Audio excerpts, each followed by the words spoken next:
Hello, and welcome to MedRespond's patient simulations using natural language processing, simulating patient interactions using conversational engagement to teach screening, brief intervention, and referral to treatment.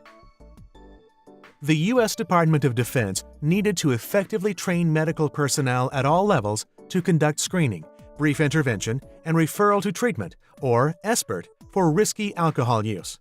They had numerous challenges, among them the differences between the procedures and cultures across service branches, the dispersed locations of military bases around the world, as well as the challenge of providing a uniform experience and message to service personnel in a culture where risky alcohol use is often considered the norm. To meet these challenges, NORC at the University of Chicago and MedRespond worked with DoD to create a program that enables the healthcare providers to learn about and practice SBIRT techniques with virtual patients. This program uses patented natural language processing technology from Carnegie Mellon University to simulate patient interactions.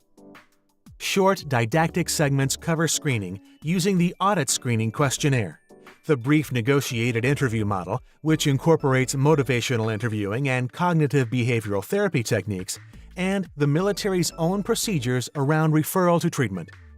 We can start by reviewing some background information that will help you provide feedback to your patients. The audit risk ranges are helpful for you and your patient to understand how alcohol use can impact health, family, and work. It can also guide what to do next. Model vignettes demonstrate appropriate and inappropriate technique. For example, the provider in this video uses accusatory and judgmental language when discussing the patient's alcohol use. Now, Senior Chief Fortune, is it okay if we take some time to review your screen about your drinking issue? Of course. Based upon this screening information that I received from your primary care manager, I think you have an alcohol problem. What are you talking about? You are drinking way too much. And I can see that you're binge drinking. Do you really think this isn't going to catch up with you?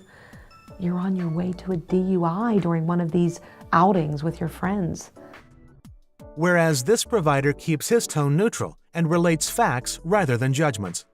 I'm sorry I wasn't able to meet you last week when you were here to see your primary care manager.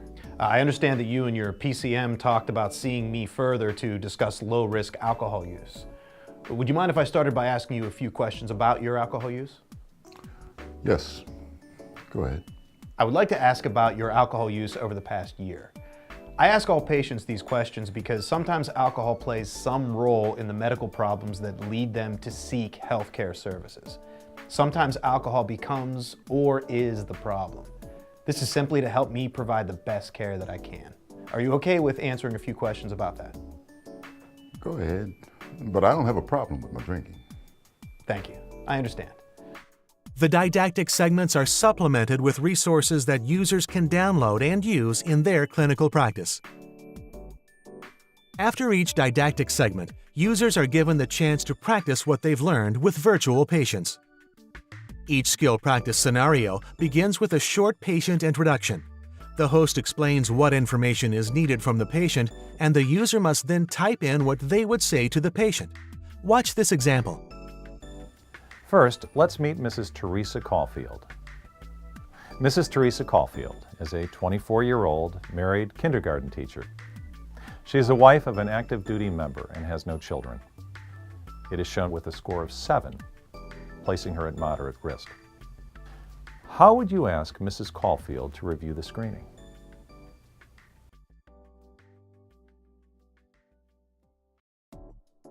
The user's input is evaluated by MedRespond's natural language processing technology, and if the user's input follows motivational interviewing principles, the host delivers positive feedback. Good job! Your request to discuss the screening results was very brief and direct. It gave your patient the choice to hear the results, which increased rapport with her. However, if the user's input is directive in tone, as in this example, the host provides corrective feedback. The key is to ask permission. It's important that this is not perceived as telling the patient that you're going to review the screening regardless.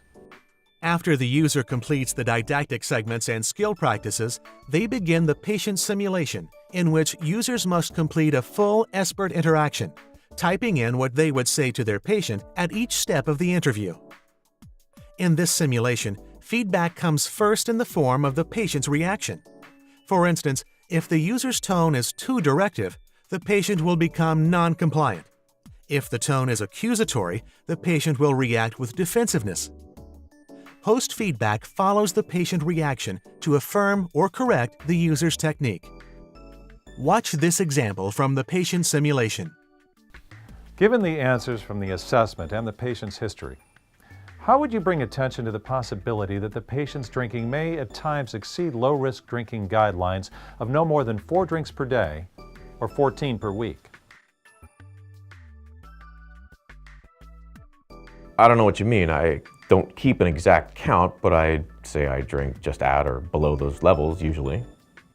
In this case, the user's input was consistent with the motivational interviewing technique of providing feedback in a neutral, non-judgmental tone, and so the patient cooperated and gave an honest answer.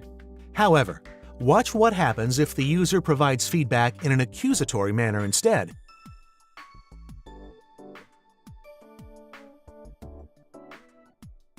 But I can tell you that I don't have a drinking problem.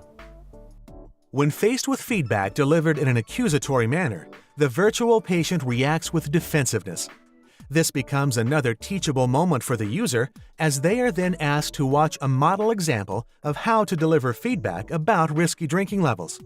Listen to how Lieutenant Commander Valens brings attention to Captain Miller's alcohol consumption. From your answers on the assessment and from your medical history, I'm concerned that you're drinking above the guidelines for healthy alcohol consumption, which for men your age is no more than 4 drinks on one occasion and no more than 14 drinks a week. The combination of short didactic segments, interactive skill practices, support materials, and the powerful patient simulation resulted in an effective program that helped the DoD achieve its goal of training more than 1,500 personnel in 93 countries around the world in 3 months. Program effectiveness was demonstrated in an increase of user-reported competence in conducting SBIRT interviews with their patients.